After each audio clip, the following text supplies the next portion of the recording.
হগয় একজন নবী ছিলেন, যিনি ঈশ্বরের মন্দির ধ্বংসস্তূপে পরিণত হওয়াতে অনেক কেঁদেছেন এবং নিজেকে দোষারোপ করতেন, এবং এই ভেবে যে লোকেরা কেবল তাদের উপার্জনের কথাই ভাবত, কারণ তাদের জমি এতটাই উর্বর ও প্রাচুর্যময় ছিল যে তারা ক্রমাগত সমৃদ্ধি লাভ করেছিল আরো।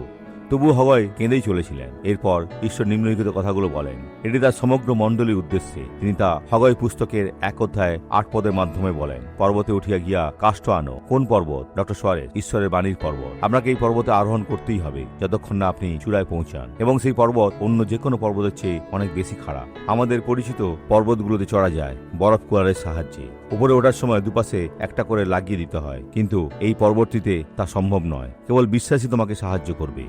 নিজেকে নত করে এবং ঈশ্বরের সামনে নত হয়ে আপনি উপরে উঠবেন। পর্বতে উঠে গিয়া কাষ্ঠ আনো, এই গৃহ নির্মাণ করো, তাহাতে আমি এই গৃহের প্রতি প্রসন্ন হইব এবং গৌরবান্বিত হইব, ইয়া সদাপ্রভু কহেন। আপনি জানেন কি করতে হবে। চলেন আমরা প্রার্থনা করি। পিতা, আমরা তোমার সামনে আসি তোমার কাজ দেখতে। আমাদেরকে পর্বতে আরোহণ করতে শেখান। কোন পর্বত? হে প্রভু, বিশ্বাসের পর্বত। আমাদেরকে শিক্ষা দিন, আর তোমার সাহায্যে আমরা তাতে আরোহণ করব এবং সেখান থেকে কাঠ আনবো আপনার মন্দির নির্মাণের জন্য, যাতে তুমি তাতে আনন্দিত হও, কারণ আমরা আমাদের সাধ্যমতো চেষ্টা করব। হে প্রভু, তোমাকে অসংখ্য ধন্যবাদ। আমি এখন সেই ব্যক্তির জন্য প্রার্থনা করি যার জীবনে এক অত্যন্ত গুরুতর সমস্যা, এক প্রচণ্ড যন্ত্রণা রয়েছে। আর আমি বলি, হে শয়তান, তার মধ্য থেকে বেরিয়ে যাও যিশুর নামে। আমেন।